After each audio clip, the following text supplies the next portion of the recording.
नमस्कार दोस्तों, आपके अपने YouTube चैनल मधु अकादमी पर मैं हेमंत जांगीड़ एक बार फिर से आपका हार्दिक अभिनंदन करता हूं। देखिए दोस्तों, इसके पिछले की कक्षा में अपन ने स्वर और स्वरों का वर्गीकरण अपन ने पढ़ लिया था और आगे चर्चा करेंगे अपन व्यंजनों पर। तो एक बार थोड़ा सा पिछली कक्षा का जो दौरान है उसे देखते हैं। हम पढ़ रहे थे दोस्तों वर्ण। हम पढ़ रहे थे दोस्तों क्या? वर्ण। हमने कहा था कि वर्ण दो प्रकार के होते हैं, स्वर और व्यंजन। स्वर और व्यंजन, इस पर भी अपन ने चर्चा की थी कि मौखिक भाषा की सबसे छोटी इकाई ध्वनि के लिखित रूप को क्या कहा जाता है? वर्ण कहा जाता है। और वर्ण दो प्रकार के होते हैं, स्वर और व्यंजन। और यहाँ पर अपन चर्चा कर चुके थे कि वे वर्ण जो मुख विवर से स्वतंत्र रूप से बोले जाते हैं वो क्या कहलाते हैं? स्वर कहलाते हैं। जबकि वे वर्ण जो मुख विवर से स्वतंत्र रूप से नहीं बोले जाते हैं वो क्या कहलाते हैं दोस्तों? व्यंजन कहलाते हैं। जो स्वतंत्र रूप से नहीं बोले जाते हैं वो क्या कहलाते हैं? व्यंजन कहलाते हैं। हम यहाँ देख चुके थे कि इनके उच्चारण में किसी प्रकार की कोई बाधा उत्पन्न नहीं होती है, जबकि इनके उच्चारण में बाधा उत्पन्न होती है। ये वर्ण पूर्ण रूप से स्वतंत्र होते हैं, जबकि ये वर्ण स्वतंत्र नहीं होते, ये आश्रित होते हैं। इन सब चीज़ों के बारे में अपन चर्चा कर चुके थे। तो एक बार वापस कह रहा हूँ कि वे वर्ण जो मुख विवर से स्वतंत्र रूप से उच्चरित होते हैं वे स्वर कहलाते हैं। जबकि दोस्तों वे वर्ण जो मुख विवर से स्वतंत्र रूप से उच्चरित नहीं होते हैं वो क्या कहलाते हैं? व्यंजन कहलाते हैं। क्योंकि ये स्वरों की सहायता से उच्चरित होते हैं, इस कारण इन्हें आश्रित व्यंजनों के नाम से भी जाना जाता है। ऐसा अपन ने देख लिया था। अब सीधे सीधे अपन बात करते हैं किस पर? व्यंजनों पर, क्योंकि स्वरों का वर्गीकरण अपन देख चुके थे। तो चलते हैं दोस्तों अपन व्यंजन पर। सुनते रहिएगा, मैं बहुत बारीक बारीक चीज़ें आपको बताने वाला हूं दोस्तों। देखिए दोस्तों, मैं फिर चर्चा करूं आपसे। तो जब मैंने पढ़ाना स्टार्ट किया था तो मैंने जो नदी होती है, नदी की कंडीशन ऐसे होती है गहराई। मैंने आपको यहाँ से उतारना प्रारंभ किया नदी में, धीरे धीरे मैं आपको इस कंडीशन पर लेकर आने वाला हूँ। यदि मैं सर्वप्रथम बार में आपको यहाँ ले आता तो आप इसमें डूब जाते और आपकी सांसें रुक जाती। इसी कारण धीरे धीरे मैं आपको इस नदी से यहाँ पर उतारते और धीरे यहाँ लाऊंगा और यहाँ से आपको तैरना सिखा दूंगा। और फिर आप इस गहराई में चल जाओगे, तब भी आपका जो जी है वो नहीं घबराएगा, क्योंकि आपको विश्वास हो जाएगा कि हम तैर सकते हैं, हम इसमें नहीं डूबेंगे। इसी कारण जब मैंने प्रारंभ किया था पढ़ाना तो मैंने आपको ज़्यादा डीपली नॉलेज नहीं दी थी, लेकिन धीरे धीरे आप मेरी अभिव्यक्ति को समझने लगे हो तो धीरे धीरे मैं आपको डीपली नॉलेज देता चलूँगा। तो आप मेरे से लगातार जुड़े रहिए। एक एक चीज़ को दोस्तों, मैं फिर कह रहा हूँ दोस्तों, एक एक चीज़ को मैं बहुत बारीक से बारीक ले जाकर आपको दिखाने वाला हूँ। कुछ ऐसे तथ्य जो अनछुए या अनकहे तथ्य हैं, उन सभी तथ्यों के बारे में आपको जानकारी देने वाला हूँ दोस्तों। तो मेरे से जुड़े रहिए। मैं 10 तारीख से डेली आपके साथ जुड़ा रहूँगा। 10 तारीख के बाद से ही मैं डेली व्याकरण की वीडियो आपके साथ लगातार अपडेट में रहूँगा। देखिए दोस्तों, मैं चर्चा करूँगा सारी व्याकरण के बारे में, शिक्षण विधियों के बारे में, साहित्य के बारे में, काव्य शास्त्र के बारे में, इन सब के बारे में अपन चर्चा करेंगे। तो दोस्तों आप मेरे से जुड़े रहिए, वीडियो को लाइक करते रहिए, शेयर करते रहिए, अपने दोस्तों में शेयर करें, चैनल को सब्सक्राइब करें और बेल आइकन को भी प्रेस करें। तो सुनिएगा दोस्तों, अपन चर्चा कर रहे हैं किसकी? व्यंजन की। तो सुनते हैं, अपन बात करने वाले हैं व्यंजन पर। व्यंजन, ये जो व्यंजन शब्द है यहाँ पर चर्चा करेंगे तो सबसे पहली बात आती है, ये जो व्यंजन शब्द है, व्यंजन शब्द ये कौन सी भाषा का है? तो हम बात करेंगे, ये एक संस्कृत शब्द माना जाता है। ये व्यंजन जो है ये कौन सा शब्द माना जाता है? संस्कृत शब्द माना जाता है। ये व्यंजन कौन सा शब्द माना जाता है दोस्तों? ये संस्कृत शब्द माना जाता है। आगे चलते हैं दोस्तों, ध्यान से सुनते रहिए। बात की जाए यदि इसके सर्वप्रथम प्रयोग की, सर्वप्रथम प्रयोग, दोस्तों ध्यान से सुनते रहिए। इसके यदि सर्वप्रथम प्रयोग की बात की जाए दोस्तों तो फिर नाम आता है महर्षि पाणिनि का। किसका नाम आता है दोस्तों? महर्षि पाणिनि का नाम आता है कि महर्षि पाणिनि के द्वारा इसका सर्वप्रथम प्रयोग किया गया था। तो फिर बात आती है किसमें किया गया था? तो ग्रंथ की बात करेंगे दोस्तों। तो सबसे पहले बात करते हैं अपन आचार्य महर्षि पाणिनि के द्वारा जो लिखा गया था ग्रंथ कौन सा? अष्टाध्यायी। इस अष्टाध्यायी ग्रंथ में इनके द्वारा इस व्यंजन शब्द का प्रयोग किया गया था। तो व्यंजन शब्द कौन सा शब्द माना जाता है दोस्तों? संस्कृत शब्द माना जाता है। और ये जो अष्टाध्यायी ग्रंथ है, इसकी यदि समय सीमा की बात की जाए तो हम कहेंगे ये 500 ईसा पूर्व में लिखा हुआ ग्रंथ माना जाता है। आगे चर्चा करते हैं दोस्तों व्यंजन के बारे में। तो यहाँ तक तो केवल अपन ने इतना देखा है दोस्तों कि ये जो व्यंजन शब्द है, ये व्यंजन शब्द संस्कृत शब्द माना जाता है। आगे चर्चा की जाए इसके सर्वप्रथम प्रयोग की दोस्तों, तो ये महर्षि पाणिनि के द्वारा इसका सर्वप्रथम प्रयोग किया गया था। और महर्षि पाणिनि का जो ग्रंथ था अष्टाध्यायी, उस अष्टाध्यायी ग्रंथ में जो 500 ईसा पूर्व में लिखा गया था उसमें इस व्यंजन शब्द का प्रयोग किया गया था। तो ये हमने क्या देखा दोस्तों, इस व्यंजन के बारे में अपन ने चर्चा की। जी हाँ दोस्तों, अपन बहुत आराम से पढ़ेंगे। मैं एक एक बिंदु से आपको अवगत कराता हुआ चलूँगा, बस आप जुड़े रहिए। लिखने में ध्यान मत दीजिए दोस्तों। बहुत सारे दोस्त लिखने में लग रहे होंगे, लेकिन आप लिखने में ध्यान मत दीजिए, आप वीडियो को देख लीजिए दोस्तों। आगे चलते हैं अपन सबसे पहले व्यंजन पर। तो अपन बात करेंगे कि व्यंजन जो शब्द है इसका शाब्दिक विच्छेद क्या होगा। सुनिएगा दोस्तों, ये व्यंजन जो शब्द है इसका शाब्दिक विच्छेद, ये व्यंजन जो शब्द है दोस्तों, जी हाँ दोस्तों सुनते रहिए, ये व्यंजन जो शब्द है इसका शाब्दिक विच्छेद जो है वो होगा विधन अंजधन अन। विधन अंजधन अन, ये जो इसका शाब्दिक विच्छेद किया अपन ने किसका? व्यंजन का। जी हाँ दोस्तों, आगे चर्चा करें यदि इसके शाब्दिक अर्थ पर। शाब्दिक अर्थ, किसके शाब्दिक अर्थ की चर्चा कर रहे हैं दोस्तों? व्यंजन के शाब्दिक अर्थ की चर्चा करें तो इसका जो शाब्दिक अर्थ आता है दोस्तों वह है विशेष अभिव्यक्ति। इसका जो शाब्दिक अर्थ आता है दोस्तों वह क्या आता है? विशेष अभिव्यक्ति। जी हाँ दोस्तों, मतलब अपन सीधा एक कह सकते हैं कि वे वर्ण जो अभिव्यक्ति विशेष रखते हैं, या यूँ कहें कि वे वर्ण जो विशेष अभिव्यक्ति वाले होते हैं उन्हें अपन किस नाम से जान सकते हैं? व्यंजनों के नाम से जान सकते हैं। अर्थात हमने कहा कि व्यंजन शब्द संस्कृत शब्द है, सर्वप्रथम प्रयोग किया गया था किसके द्वारा? महर्षि पाणिनि के द्वारा। कौन से ग्रंथ में? अष्टाध्यायी में, जो कब का माना जाता है? 500 ईसा पूर्व का माना जाता है। और इसका शाब्दिक विच्छेद यदि देखा जाए, जी हाँ दोस्तों, इसके शाब्दिक विच्छेद की यदि बात की जाए दोस्तों, मैं वर्ण विच्छेद नहीं, मैं शाब्दिक विच्छेद की बात कर रहा हूँ, तो इसका शाब्दिक विच्छेद होता है विधन अंजधन अन। और यदि दोस्तों इसके शाब्दिक अर्थ पर चर्चा कर ली जाए तो इसका जो शाब्दिक अर्थ होता है वो होता है विशेष अभिव्यक्ति। अर्थात ऐसे वर्ण जो अभिव्यक्ति विशेष वाले होते हैं या विशेष अभिव्यक्ति रखते हैं, उन सभी वर्णों को व्यंजन वर्ण के नाम से जाना जाता है। किस नाम से जाना जाता है? व्यंजन वर्ण के नाम से जाना जाता है। ये अपन ने जो अपना व्यंजन शब्द था उसके बारे में, उसके जो पहचान थी उसके बारे में अपन ने चर्चा की है। जी हाँ दोस्तों, यदि आगे चर्चा की जाए दोस्तों व्यंजन शब्द की परिभाषा के बारे में, आप चाहे तो इसका स्क्रीनशॉट ले सकते हैं दोस्तों। चलते हैं दोस्तों आगे। यदि बात की जाए व्यंजन शब्द की परिभाषा के बारे में, तो व्यंजन शब्द की परिभाषा के बारे में अपन चर्चा करने वाले हैं। ध्यान से सुनते रहेगा दोस्तों, मैं एक एक चीज़ पर आपके सामने चर्चा करने वाला हूं, एक एक अनछुए अनकहे तथ्यों को आपके सामने प्रस्तुत करने वाला हूं। बस ध्यान रहे दोस्तों, आपका पूरा का पूरा ध्यान यहाँ स्क्रीन पर रहना चाहिए। पूरा का पूरा ध्यान, आपका जो मन है वह चंचल न हो, इधर उधर आपका ध्यान न रहे। 30, 35, 40 मिनट की जितनी भी अपनी क्लास चलती है वहाँ तक आप ये ध्यान रखें कि आपका पूरा का पूरा ध्यान कहाँ रहे, यहाँ पर इस बोर्ड पर रहना चाहिए। चलते हैं दोस्तों, हमने कहा व्यंजन अर्थात ऐसे वर्ण जो विशेष अभिव्यक्ति वाले होते हैं, ऐसे वर्ण जो अभिव्यक्ति विशेष वाले होते हैं उन्हें व्यंजन वर्णों के नाम से जाना जाता है। हम चर्चा करें यदि व्यंजनों की परिभाषा पर, तो हमने देखा था कि वे वर्ण जो स्वतंत्र रूप से उच्चारित नहीं होते हैं, अर्थात जो परतंत्र होते हैं, दूसरों की सहायता से उच्चारित होते हैं, जिनके उच्चारण में बाधा आती है, जो निर्बाध रूप से उच्चारित नहीं होते हैं, वे सभी वर्ण व्यंजन वर्णों के नाम से जाने जाते हैं। वे सभी वर्ण किस नाम से जाने जाते हैं? व्यंजन वर्णों के नाम से जाने जाते हैं। एक दो परिभाषाओं पर अपन चर्चा करें तो व्यंजन वर्ण की जो परिभाषा है उसको अपन बहुत ध्यान से देख सकते हैं। हमने कहा कि वे वर्ण जो मुख विवर्सें, वे वर्ण जो मुख विवर्सें स्वतंत्र रूप से, वे वर्ण जो मुख्य विवर्सें स्वतंत्र रूप से उच्चारित नहीं होते हैं, अपितु अपितु स्वरों की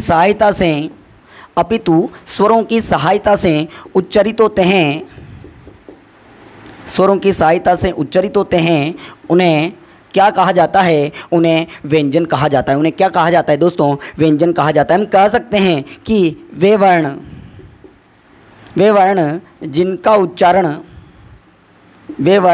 जिनका उच्चारण सबाद होता है, सबाद का अर्थ लेते हैं अपन बाधा सहित होता है। वे वर्ण जिनका उच्चारण सबाद अर्थात बाधा सहित होता है, उन्हें भी अपन किस नाम से जानते हैं दोस्तों? व्यंजनों के नाम से जाना जाता है। आगे चर्चा करें तो हम कहेंगे वे वर्ण जो अपूर्ण होते हैं, उन्हें किस नाम से जाना जाता है? उन्हें व्यंजनों के नाम से जाना जाता है। अर्थात ये वर्ण अपूर्ण होते हैं। ये पूर्ण किसकी सहायता से होते हैं दोस्तों? स्वरों की सहायता से क्या होते हैं? पूर्ण होते हैं। तो हमने कहा ये वर्ण क्या होते हैं दोस्तों? अपूर्ण होते हैं। ये कौन से वर्ण होते हैं? अपूर्ण वर्ण होते हैं। या यूँ कहें वे वर्ण जो परतंत्र होते हैं, उन्हें भी किस नाम से जाना जाता है दोस्तों? उन्हें भी व्यंजनों के नाम से जाना जाता है। या फिर यूँ कहें दोस्तों कि वे वर्ण जो अभिव्यक्ति विशेष वाले होते हैं, वे वर्ण जो अभिव्यक्ति विशेष वाले होते हैं, वे वर्ण जो अभिव्यक्ति विशेष वाले होते हैं, उन सभी वर्णों को व्यंजन वर्णों के नाम से जाना जाता है। हमने कहा है दोस्तों कि वे वर्ण जिनके उच्चारण में स्वरों की सहायता ली जाती है, वे वर्ण जिनके उच्चारण में प्राणवायु बाधा से गुजरती है, वे वर्ण जो दूसरों पर आश्रित होते हैं, वे वर्ण जो परतंत्र होते हैं, वे वर्ण जो अपूर्ण होते हैं, या यूँ कहें कि वे वर्ण जो अभिव्यक्ति विशेष वाले होते हैं, उन सभी वर्णों को किस नाम से जाना जाता है? व्यंजन वर्णों के नाम से जाना जाता है। जी हाँ दोस्तों, मैं एक एक चीज़ पर आपसे चर्चा करने वाला हूँ और इस व्यंजन से ही मैं आपको नदी की जो धारा है उसके बीच डुबाने वाला हूँ। यहाँ तक जो मैंने अभी तक चर्चा की थी आपसे, वो केवल अब नदी की जो पार था, नदी का जो तट था, उस पर बैठे हुए थे। वहाँ पर बैठ करके हम ये देख रहे थे कि क्या हम इस नदी में कूद सकते हैं, और इस नदी में कूदने के बाद क्या वापस अपन अपनी श्वास के साथ, अपने प्राणों के साथ इस नदी के ऊपर तैर सकते हैं। तो जी हाँ दोस्तों, मैं आपको विश्वास दिलाता हूं, मैं आपके साथ खड़ा हूं, आपको कतई डरने की आवश्यकता नहीं है। मैं आपको तैराऊंगा, एक एक चीज से आपको अवगत कराऊंगा। बस शर्त यह है कि आप पूरा का पूरा ध्यान यहां पर रखिए और मेरे साथ लगातार जुड़े रहिए। तो चर्चा करते हैं आगे दोस्तों व्यंजनों पर कि वे वर्ण जो मुख विवर से अर्थात मुख रूपी गुफा से स्वतंत्र रूप से उच्चरित नहीं होते हैं, अपितु स्वरों की सहायता से उच्चरित होते हैं, उन्हें किस नाम से जाना जाता है? व्यंजन वर्णों के नाम से।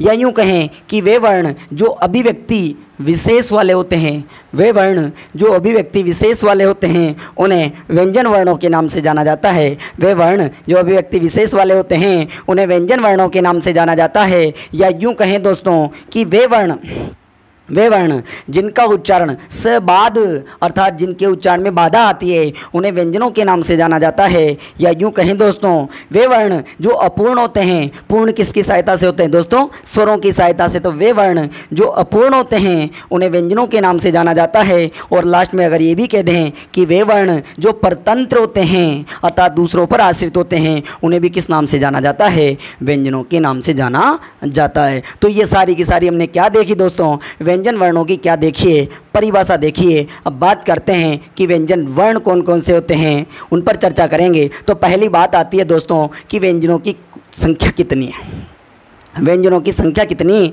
मानी जाती है। जी हाँ दोस्तों, बहुत छोटा सा प्रश्न है, लेकिन यहाँ पर अपन चर्चा करने वाले हैं कि व्यंजनों की संख्या कितनी है। तो अपन एक श्वास में जवाब दे देते हैं कि व्यंजनों की संख्या कितनी है? 33 है। व्यंजनों की संख्या कितनी है? 33। ये मूल रूप में हैं। यदि इसी कारण अपन इस मूल रूप पर ही चर्चा करने वाले हैं, लेकिन अपन चर्चा करेंगे दोस्तों आगे कि आभ्यंतर प्रयत्न के आधार पर यदि वर्णों की संख्या पूछी जाती है तो अपन वहाँ 35 पर चर्चा करते हैं। क्यों? क्योंकि वहाँ दो और जोड़ दिए जाते हैं। कौन कौन से?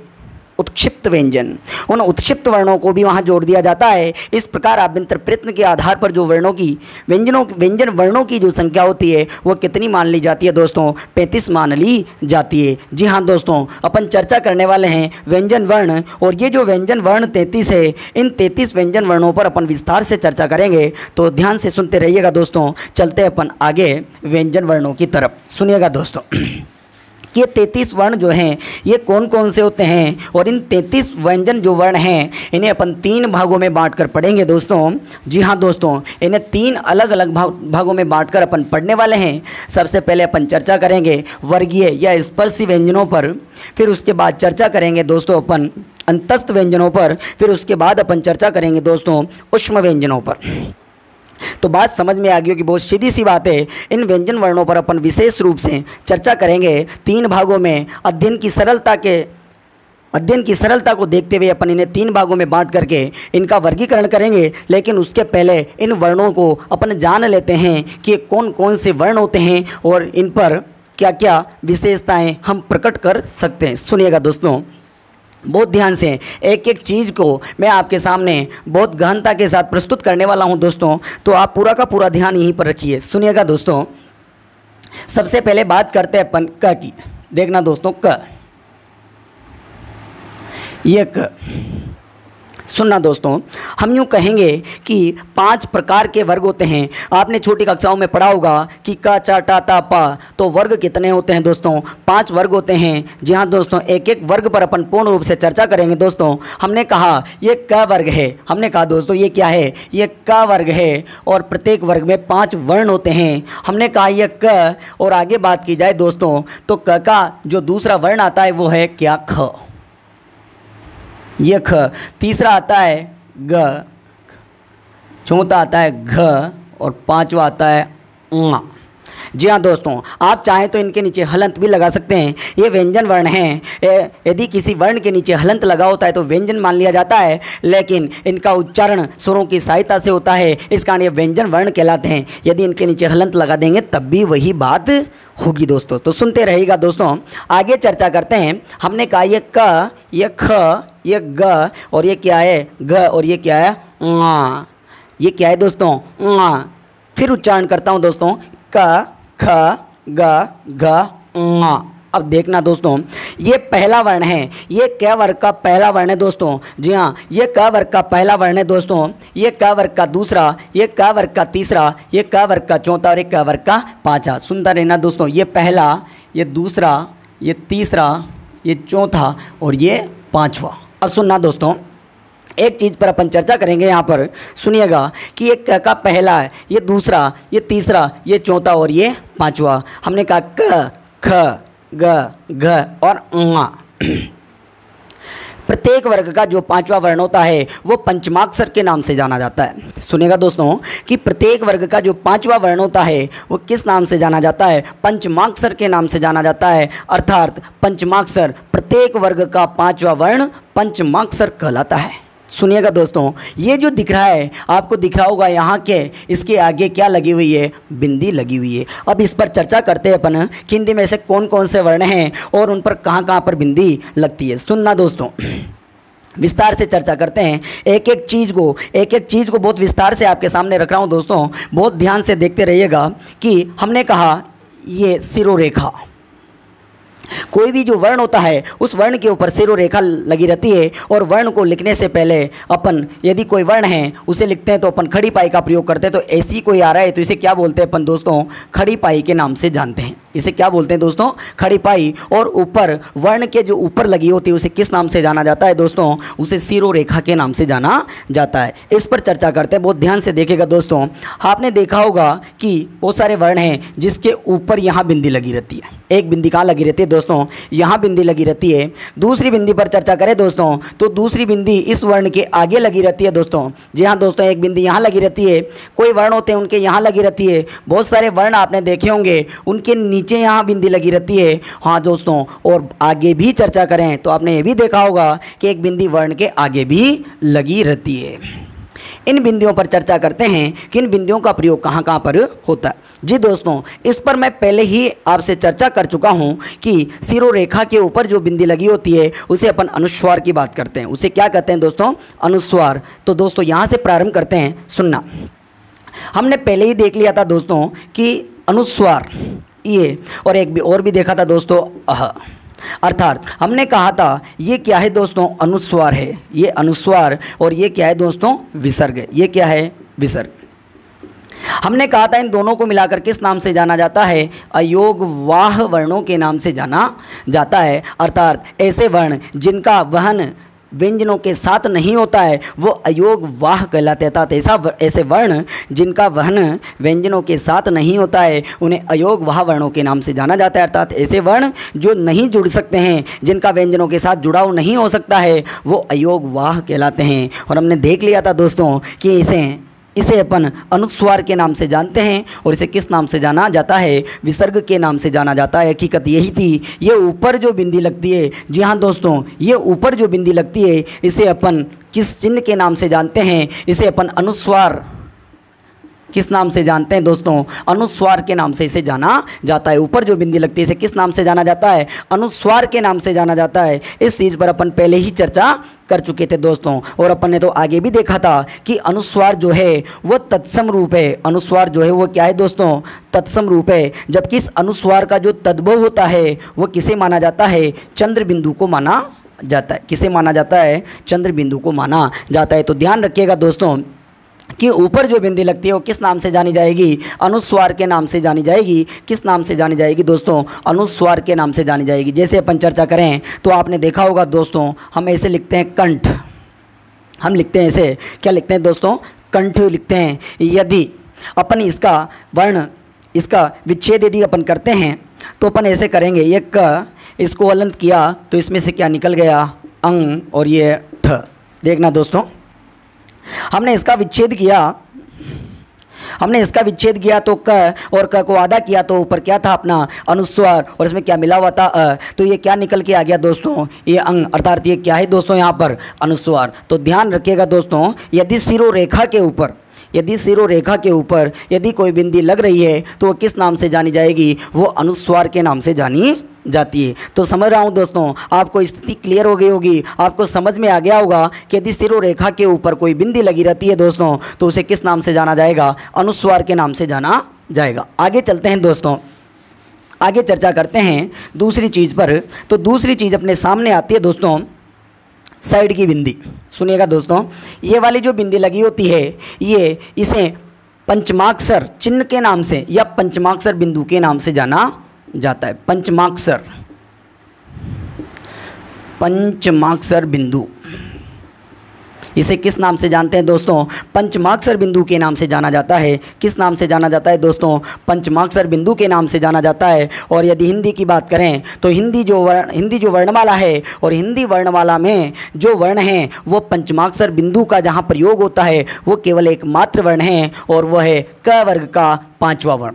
वो कौन सा वर्ण है? क वर्ग का पांचवा वर्ण। और इसी एकमात्र वर्ण में ही अपन पंचमाक्षर बिंदु का प्रयोग करते हैं। जी हाँ दोस्तों, बिल्कुल गहनता के साथ में आपके सामने चीज़ों को प्रस्तुत कर रहा हूँ। बहुत ध्यान से देखते रहिए कि हिंदी का एकमात्र वर्ण वह कौन सा है जिसमें पंचमाक्षर बिंदु का प्रयोग होता है? तो ध्यान दीजिएगा दोस्तों, वह है ङ। क वर्ग का पांचवा वर्ण जो है उसमें पंचमाक्षर का ही प्रयोग होता है। तो यदि वर्ण के आगे यदि कोई बिंदी लगती है तो उसे किस नाम से जाना जाता है? पंचमाक्षर बिंदु के नाम से जाना जाता है। और यहाँ पर यदि चर्चा की जाए तो हिंदी का एकमात्र वर्ण जिसमें पंचमाक्षर बिंदु का प्रयोग होता है वह कौन सा माना जाता है? ङ माना जाता है। जी दोस्तों, आपको बात समझ में आ गई होगी। आगे चलते हैं दोस्तों अगली की तरफ। तो अगला जो आता है उस पर यदि चर्चा करें, जो वर्ण के सीधे नीचे लगता है, ये वर्ण के जो सीधे नीचे लगता है इसे ताड़न चिन्ह के नाम से जाना जाता है। इसे किस नाम से जाना जाता है दोस्तों? ताड़न चिन्ह के नाम से जाना जाता है। इसे दोस्तों उत्क्षिप्त चिन्ह के नाम से भी जाना जाता है। किस नाम से जाना जाता है? उत्क्षिप्त चिन्ह के नाम से भी जाना जाता है। जी हाँ दोस्तों, इसे फेंका हुआ चिन्ह भी कहा जाता है। जी हाँ दोस्तों, इसे किस नाम से जाना जाता है? फेंका हुआ चिन्ह के नाम से भी जाना जाता है। कहाँ पर? यदि वर्ण के सीधे नीचे, नीचे की भाग में, नीचे की तरफ यदि कोई बिंदी लगी रहती है तो उसे किस नाम से जानेंगे दोस्तों? ताड़न चिन्ह के नाम से जानते हैं, उसे उत्क्षिप्त चिन्ह के नाम से जाना जाता है, उसे फेंके हुए व्यंजनों के नाम से जाना जाता है। और यहाँ पर यदि चर्चा करें दोस्तों तो सुनिएगा, ताड़न जात जो वर्ण होते हैं, उत्क्षिप्त जो वर्ण होते हैं, फेंके हुए जो वर्ण होते हैं, द्विगुणी जिन्हें कहा जाता है, वो 2 वर्ण माने जाते हैं। जी हाँ दोस्तों, सुनना, हिंदी के जो वर्ण हैं और उसमें जो ट वर्ग है और ट वर्ग का तीसरा और चौथा वर्ण, ये देखिए दोस्तों, ये ड और ये ड, हिंदी का तीसरा और चौथा जो वर्ण है, वर्गों में तीसरा और चौथा, इन्हें हम वर्गीय या स्पर्श व्यंजन कहते हैं। तो सुनिएगा दोस्तों, यदि इनके उच्चारण की बात की जाए तो इन्हें अपन बोलेंगे ड और ड। लेकिन यदि दोस्तों इनके नीचे यदि ताड़न चिन्ह का प्रयोग कर दिया जाए, उत्क्षिप्त चिन्ह का प्रयोग कर दिया जाए, उत्क्षिप्त चिन्ह का, फेंके हुए चिन्ह का प्रयोग कर दिया जाए, तो दोस्तों आगे अपन बात करें तो फिर ये क्या बन जाते हैं? ये उत्क्षिप्त व्यंजन बन जाते हैं, ये ताड़न जात बन जाते हैं, ये फेंके हुए वर्ण बन जाते हैं। दोस्तों बात की जाती है कि यदि अपन चर्चा करें ये वर्ण, ये जो मूल भाषा के वर्ण हैं, ये जो मूल भाषा के तथा संस्कृत के जो वर्ण हैं, यदि इन मूल भाषा के या संस्कृत के जो हिंदी के जो वर्ण हैं, हिंदी में आ चुके हैं, यदि इन्हीं वर्णों के नीचे अपन ताड़न चिन्ह का या उत्क्षिप्त चिन्ह का प्रयोग कर देते हैं तो जी हाँ दोस्तों, ये स्पर्श व्यंजन नहीं रह जाएंगे। जी हाँ दोस्तों, स्पर्श व्यंजन नहीं रह जाएंगे, ये फिर क्या बन जाते हैं दोस्तों? ये ताड़न जात, इन्हें उत्क्षिप्त व्यंजन या उत्क्षिप्त वर्णों के नाम से जाना जाता है। दोस्तों आगे चर्चा की जाए तो सुनिएगा दोस्तों, यदि हम बात करें ये ड और ये ड, देखो दोनों में बहुत अंतर है। ये मूल भाषा के वर्ण हैं दोस्तों, जी हाँ, ये संस्कृत के वर्ण हैं जो हिंदी में हैं, ये मूल भाषा के वर्ण हैं। यदि इनका उच्चारण अपन को अंग्रेजी में करना होता है तो इस ड के लिए तो अपन क्या प्रयोग करते हैं? डी का प्रयोग किया जाता है, जबकि इसके उच्चारण के लिए अपन किसका प्रयोग करते हैं? DH का प्रयोग करते हैं। इसे बोलते हैं ड और इसे बोलते हैं ड, तो ये डी का प्रयोग होगा। लेकिन दोस्तों यदि इसकी बात करें तो इसके प्रयोग के लिए अपन को किसकी ज़रूरत पड़ेगी? आर की ज़रूरत पड़ेगी। अर्थात इसका जब प्रयोग किया जाता है अंग्रेजी में, इसके उच्चारण के लिए जो अंग्रेजी वर्ण का प्रयोग किया जाता है वो कौन सा आता है? आर आता है। लेकिन दोस्तों इसकी बात करें तो इसके उच्चारण के लिए अंग्रेजी में RH की आवश्यकता पड़ती है। देखिए दोस्तों, बहुत अलग चीज़ बता रहा हूँ मैं आपको, बहुत ध्यान से देखते रहिएगा। यदि आपने नाम सुना हो बांसवाड़ा जिले का, अपन बोलते हैं बांसवाड़ा, तो बांसवाड़ा नीचे भी लगा रहता है उत्क्षिप्त व्यंजन, और जब वहाँ लिखा रहता है अंग्रेजी में तो वहाँ पर DR नहीं होता है दोस्तों, वहाँ पर RA होता है। एक बार फिर देख लीजिएगा दोस्तों, जब अपन बांसवाड़ा की बात करते हैं तो बांसवाड़ा इंग्लिश में लिखा रहता है। सेम उसी तरह यदि बात की जाए दोस्तों भीलवाड़ा की, तो भीलवाड़ा की जो अपन बात करते हैं दोस्तों, भीलवाड़ा जो जिला, उसकी बात करें दोस्तों तो वहाँ पर भी DA नहीं होता है दोस्तों, वहाँ पर भी क्या होता है? R ये होता है। क्यों? क्योंकि दोस्तों वह जो वर्ण है उसके वर्ण में जो प्रयुक्त हो रहा है वो स्पर्श वर्ण नहीं है, वो स्पर्श व्यंजन नहीं है दोस्तों। वो कौन से वर्ण हैं? उत्क्षिप्त व्यंजन हैं। तो वहाँ पर प्रयोग करना यदि अपन को पड़ेगा तो अपन वहाँ किसके प्रयोग की आवश्यकता करेंगे? R की प्रयोग करेंगे। किसका प्रयोग करेंगे दोस्तों? R का प्रयोग करेंगे। अर्थात इसे बोलेंगे अपन ड, इसे बोलेंगे ड, लेकिन इसके उच्चारण में अपन को पहले अ का साउंड निकालना पड़ेगा। किसका साउंड निकालना पड़ेगा दोस्तों? अ का साउंड। इसे बोलेंगे ड, इसे बोलेंगे ड, इसे बोलेंगे ड, इसे बोलेंगे ड। अर्थात इनके उच्चारण में अपन को सबसे पहले किसका साउंड निकालना पड़ेगा? अ का साउंड निकालना पड़ेगा। ड ड ड ड ड ड ड ड। तो बात समझ में आ गई होगी दोस्तों कि संस्कृत के जो मूल वर्ण हैं, यदि उन मूल भाषा के वर्णों में हिंदी के जो मूल वर्णों के नीचे यदि इस बिंदी का प्रयोग कर दिया जाता है, इस उत्क्षिप्त चिन्ह का, इस ताड़न चिन्ह का प्रयोग कर दिया जाता है, तो दोस्तों ये कौन से वर्ण बन जाते हैं? ये उत्क्षिप्त वर्ण बन जाते हैं। ये कौन से वर्ण बन जाते हैं दोस्तों? उत्क्षिप्त वर्ण बन जाते हैं। ये 2 गुण रखते हैं, इस कारण इन्हें द्विगुणी के नाम से जाना जाता है। इन वर्णों को किस नाम से जाना जाता है दोस्तों? इन्हें द्विगुणी के नाम से जाना जाता है। बिजली के समान गति होने के कारण इन्हें ताड़न जात कहा जाता है। इन्हें फेंके हुए व्यंजन भी कहते हैं। जी हाँ दोस्तों, क्यों? जब इन वर्णों का उच्चारण किया जाता है तो जिह्वा ऊपर की ओर जाती है और झटके से नीचे की ओर आती है। इसी कारण दोस्तों इन्हें किस नाम से जाना जाता है? ताड़न जात या उत्क्षिप्त व्यंजनों के नाम से भी जाना जाता है। इनके उच्चारण में ऐसा लगता है कि इन्हें उठाकर फेंका जा रहा है, इस कारण इन्हें फेंके हुए व्यंजनों के नाम से भी जाना जाता है। तो आशा करता हूं दोस्तों बात समझ में आ रही होगी आपको। मेरे द्वारा जो भी आपको पढ़ाया जा रहा है उससे आप पूर्ण रूप से संतुष्ट हो रहे होंगे दोस्तों।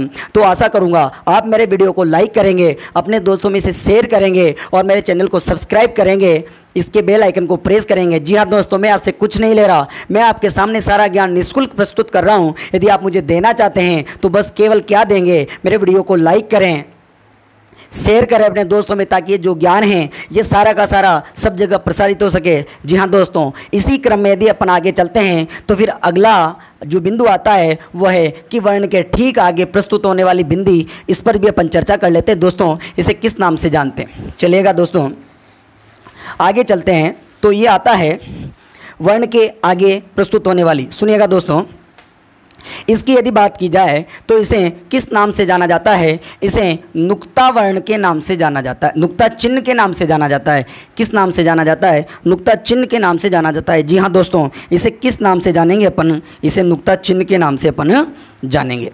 सुनिएगा दोस्तों, अब बात आती है कि नुक्ता चिन्ह कहाँ लगता है, कौन कौन से वर्णों पर लगता है, इस पर अपन विस्तार से चर्चा कर लेते हैं। तो सुनिएगा दोस्तों, आपने जो वर्ण देखे होंगे, हिंदी जो भाषा है, हिंदी भाषा में जो वर्ण है, हिंदी वर्णमाला में जो वर्ण प्रस्तुत होते हैं, जी हाँ दोस्तों, वर्ण क, ख, ग, ज, फ, ये जो वर्ण हैं दोस्तों, ये हिंदी वर्णमाला के वर्ण हैं। और बात की जाए ये हिंदी वर्णमाला के जो वर्ण थे, ये हिंदी वर्णमाला के जो वर्ण थे, यदि इन वर्णों के नीचे नीचे नहीं दोस्तों, बल्कि वर्णों के आगे, इन वर्णों के आगे यदि इस चिन्ह का प्रयोग कर दिया जाता है, जी हाँ दोस्तों, इस चिन्ह का प्रयोग कर दिया जाता है, तो फिर ये कौन से वर्ण बन जाते हैं, ये नुक्ता वर्ण बन जाते हैं। ये कौन से वर्ण बन जाते हैं, नुक्ता वर्ण, जिसे अपन आगत ध्वनियों के नाम से भी जानते हैं। जी हाँ दोस्तों, यदि हिंदी के जो वर्ण हैं, इन वर्णों के आगे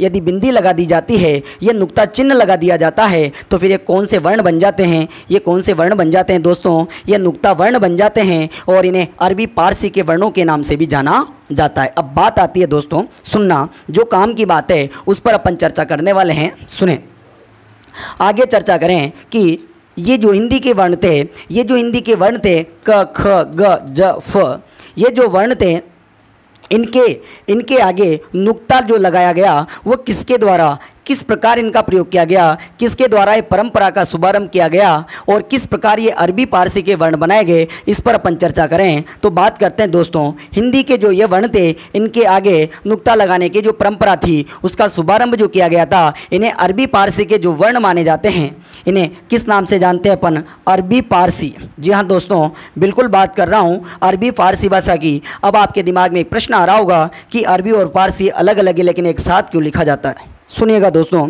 अरबी और फारसी दोनों भाषाएं भले अलग अलग है, लेकिन इन दोनों के लिखने की जो लिपि है वह है कि अरबी या फारसी लिपि जो है वह एक है। इस कारण इनका एक साथ यहाँ पर प्रयोग होता है। तो हमने कहा ये अरबी फारसी के जो वर्ण हैं, इन क, ख, ग, ज, फ, इनके आगे नुक्ता लगाने की जो परंपरा का शुभारंभ किया गया था, उस विद्वान की बात करें, मैं मेरे जो साहित्य मित्र हैं उनसे चर्चा करने वाला हूँ। आपने पढ़ा होगा दोस्तों साहित्य में, तो हम बात करेंगे कि उर्दू भाषा के जो कट्टर समर्थक माने जाते थे, उर्दू भाषा के, जी हाँ दोस्तों, उर्दू भाषा के जो कट्टर समर्थक माने जाते थे, वो कौन, राजा शिव प्रसाद सितारिंद। जी हाँ दोस्तों, आपको नाम याद आ गया होगा, व्यक्ति विशेष राजा शिव प्रसाद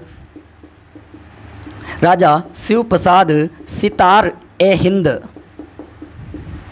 राजा शिव प्रसाद सितार हिंद के द्वारा इन वर्णों के नीचे नुक्ता लगाने की परंपरा का शुभारंभ किया गया था। जी हाँ दोस्तों, ये राजा शिव प्रसाद सितार हिंद 1913, नाम याद आया होगा आपको, 1913 भाषा निदेशालय, भाषा विभाग के इनको सेक्रेटरी, इनको निदेशक बनाया गया था। 1913 में भाषा विभाग इनके क्या बनाया गया था, निदेशक बनाया गया था, सेक्रेटरी बनाया गया था। कौन से, राजा शिव प्रसाद सितार ये हिंद। इन वर्णों के नीचे नुक्ता लगाने की परंपरा का शुभारंभ इनके द्वारा ही किया गया था। अब बात आती है दोस्तों आगे, सुने दोस्तों कि ये जो वर्ण हैं, ये क, ख, ग, ज, फ, और इनकी संख्या कितनी मानी गई है दोस्तों, ये 5 हैं। लेकिन यदि दोस्तों चर्चा की जाए NCERT की जो बुक है, NCERT की यदि अपन चर्चा करें दोस्तों, NCERT, तो NCERT ने जो नुक्ता वर्णों की वर्तमान में जो चर्चा की है, संख्या बताइए, वो मात्र 3 बताइए, ख, ज फ। ये 3 वर्ण बताएं एनसीईआरटी के अनुसार, ख ज फ। लेकिन दोस्तों एक चर्चा और भी कर लूँ, ये 5 ही हैं, लेकिन वर्तमान प्रचलन में जो एनसीईआरटी ने बताया है वो 3 हैं, ख ज फ। लेकिन आरपीएससी ने एक बार जब इन प्रश्नों पर चर्चा की थी, यहाँ से जब एक प्रश्न पूछा गया था तो उसने इसकी संख्या कितनी मानी थी दोस्तों? 5 मानी थी। इस नुक्ता वर्णों की संख्या कितनी मानी थी दोस्तों? 5 मानी थी। यदि प्रश्न आ जाए इन 3 और 5 तो आप 5 लगा सकते हैं दोस्तों। क्यों? क्योंकि यहाँ से साहित्य अभिलेख मिलता है कि राजा शिव प्रसाद सितारे हिंद के द्वारा इस परंपरा का शुभारंभ किया गया था। तो ये कौन कौन से वर्ण होते हैं? क ख ग ज फ। जी हाँ दोस्तों, जब मैं ऑफलाइन क्लासों में लिखाता हूँ तब भी मैं बात करता हूँ कि ये 5 वर्ण हैं, लेकिन वर्तमान प्रचलन में जो इनकी बात की जाए तो ये 3 माने जाते हैं जो एनसीईआरटी के द्वारा बताए गए थे, ख ज फ। लेकिन दोस्तों फिर कह रहा हूँ कि आरपीएससी ने एक एग्ज़ाम में जो अपनी संख्या मानी थी वो कितनी मानी थी दोस्तों? 5 इनकी संख्या मानी थी। जी हाँ दोस्तों, बात आपको समझ में आ गई होगी कि इन चीज़ों के बारे में अपन ने चर्चा की। एक बार वापस रिपीट कर रहा हूँ कि यदि सिरोरेखा के ऊपर यदि कोई बिंदु लगा होता है तो उसे किस नाम से जाना जाता है दोस्तों? अनुस्वार के नाम से जाना जाता है। यदि वर्ण के आगे यदि बिंदु लगा हुआ है या बिंदी लगी हुई है तो उसे पंचमाक्षर बिंदु के नाम से जाना जाता है। और एक प्रश्न जो यहाँ से निकल कर आता है दोस्तों कि हिंदी का एक मात्र वर्ण जिसमें पंचमाक्षर बिंदु का प्रयोग होता है वो एक मात्र वर्ण है क वर्ग का कौन सा वर्ण? 5वां वर्ण ङ। आगे चर्चा करें दोस्तों तो वर्ण के बिल्कुल नीचे स्टेंथ में सीधे नीचे यदि कोई बिंदु लगा हुआ होता है तो उसे ताड़न चिन्ह के नाम से जाना जाता है, उत्क्षिप्त चिन्ह के नाम से जाना जाता है, फेंके हुए चिन्ह के नाम से जाना जाता है। और इनसे जो वर्ण बनते हैं उन्हें ताड़न जात के नाम से, द्विगुणी के नाम से भी जाना जाता है। जी हाँ दोस्तों, आगे चलें और यदि बात करें कि यदि वर्ण के ठीक आगे यदि चिन्ह लगा होता है तो उसे नुक्ता चिन्ह के नाम से जाना जाता है। किस नाम से जाना जाता है दोस्तों? नुक्ता चिन्ह के नाम से जाना जाता है। और ये जो वर्ण थे क ख ग ज फ, इन्हें अरबी फारसी के वर्णों के नाम से भी जाना जाता है। जी हाँ दोस्तों, सुनिए अपन बात करेंगे आगे संघर्षी व्यंजनों की। जब अपन बात करेंगे आगे संघर्षी व्यंजनों की तो ये जो वर्ण हैं, ये जो वर्ण है क ख ग ज फ, इनमें अंतर है। अपन बात करेंगे इनके उच्चारण में संघर्ष अधिक होता है। जी हाँ दोस्तों, यदि मैं नॉर्मल वर्णों की बात करूँ क ख ग ज फ, तो देखिए दोस्तों इनके उच्चारण में अंतर है। सुनना, इनके यदि उच्चारण की जाए तुम कहेंगे क ख ग ज फ, लेकिन जब इनका उच्चारण किया जाता है तो एक अजीब सी उच्चारण क्षमता बढ़ जाती है। ऐसा लगता है वर्णों में जान आ गई है, वर्ण रबड़ के समान बढ़ गए हैं। जैसे बोलते हैं क ख ग ज फ। देखिए दोस्तों, यदि यहाँ पर थोड़ी सी यदि अपन चर्चा कर लें तो ये अरबी फारसी के वर्ण और अपन कह सकते हैं अरबी फारसी जो भाषा थी वह एक कोमलकांत, एक शाही भाषा के नाम से जानी जाती है। क्यों दोस्तों? यदि आपने बात की हो, आपने यदि एक नाटक देखा हो, एक नाटक आता था जी टीवी पर जोधा अकबर। आपने देखा हो उस जोधा अकबर में अकबर का जो रोल प्ले कर रहा था, वो जो कैरेक्टर था वो बिल्कुल उसी अंदाज में सारे के सारे चित्रण को प्रस्तुत करता है। क्यों दोस्तों? हमने कहा कि अरबी फारसी मुग़ल काल की भाषा थी और मुग़ल सल्तनत के जितने भी शासक थे वो बिल्कुल सही अंदाज में रहते थे। उनका बोलना, रहना, खाना पीना बिल्कुल सही अंदाज में होता था। जैसे ये वर्ण और ये वर्ण, इन दोनों में चर्चा करें तो ये सही माने जाते हैं। क्यों? क्योंकि फारसी के हैं, इनके उच्चारण में एक अजीब सी फीलिंग आती है, अजीब सा एक नशा रहता है। जैसे बोलेंगे क ख ज फ ग। जैसे आपने देखा हो वो जो अकबर का रोल प्ले कर रहा था, वो जब उच्चारण करता था किसी भी बात का तो बहुत अजीब सी दास्तान को प्रस्तुत करने के साथ अपनी फीलिंग को बाहर लाता था। जैसे वो जोधा को देख करके उसमें भाव आते थे। वो बोलता था जोधा बेगम, जोधा बेगम, हम आपके ख्याल में इतने खोए रहते हैं कि हमें दिन में भी तारे नज़र आते हैं और यदि आपके हुस्न का दीदार हो जाए तो इस दुनिया में क़यामत आ जाए। देखिए दोस्तों, दोनों में अंतर है। जब इसे बोलते हैं क ख ग ज फ तो ऐसा लगता है जैसे मरे की तरह बोला जा रहा है, और जब इनका उच्चारण किया जाता है तो शब्दों में एक जान आ जाती है। क ख ग ज फ। तो बात करते हैं दोस्तों, इनके उच्चारण में संघर्ष अधिक होता है, अर्थात ये संघर्षी की श्रेणी में भी आते हैं। जब अपन आगे चर्चा करेंगे तो वहाँ पर इनके ऊपर अपन विस्तार से चर्चा करेंगे। तो दोस्तों बात समझ में आ गई होगी। आगे चलते हैं अपन दोस्तों, सुनिएगा बहुत ध्यान से। एक एक बिंदु को मैं आपके सामने बहुत डीपली नॉलेज के साथ प्रस्तुत कर रहा हूँ, तो ध्यान रहिए दोस्तों। अपने दोस्तों से भी कहें मेरा जो वीडियो इसे लाइक करें, इसे शेयर करें, ताकि जो इतना सा ये ज्ञान अपन प्रस्तुत कर रहे हैं ये सभी के साथ जाए, सभी के पास प्रसारित हो। दोस्तों आगे चलते हैं, आगे अपन सुनना। हमने तो पहले वर्ग की बात की थी, का वर्ग। अपन दूसरे वर्ग पर चर्चा करने वाले हैं, च। दूसरा च वर्ग, च वर्ग की बात करते हैं। इसका दूसरा वर्ण आता है छ, फिर आता है ज, फिर आता है झ, फिर आता है य। सुनना दोस्तों, यहाँ पर भी अपने पास एक प्रश्न बनता है। हमने कहा था कि भाषा मानकता के रूप को ग्रहण करती है। भाषा की विशेषताओं की बात करें तो भाषा मानक रूप को ग्रहण करती है। और यहाँ पर अपन मानक और अमानक पर चर्चा करते हैं दोस्तों। तो बात करते हैं अपन इस झ पर। आपने देखा होगा कि झ का जो वर्ण था पहले वो ऐसे लिखा जाता था। ये आपने देखा होगा झालावाड़ डिपो की जो बसें थी उस पर ऐसा लिखा रहता था। ये अमानक है। ये क्या है? अमानक। भाषा निदेशालय के द्वारा इस ज को मानकता प्रदान कर दी गई है, क्योंकि हमने कहा है कि भाषा की विशेषता होती है, मानकता के रूप को वह ग्रहण करती है। तो इसका मानकीकरण कर दिया गया है दोस्तों। और अपन इसे कैसे लिखने लगे हैं? झ ऐसे लिखने लगे हैं। तो ये मानकीकृत वर्ण है झ। अपन लिखा करते थे पहले ये ख, ये भी गलत था दोस्तों, इसका मानकीकरण कर दिया गया है ख।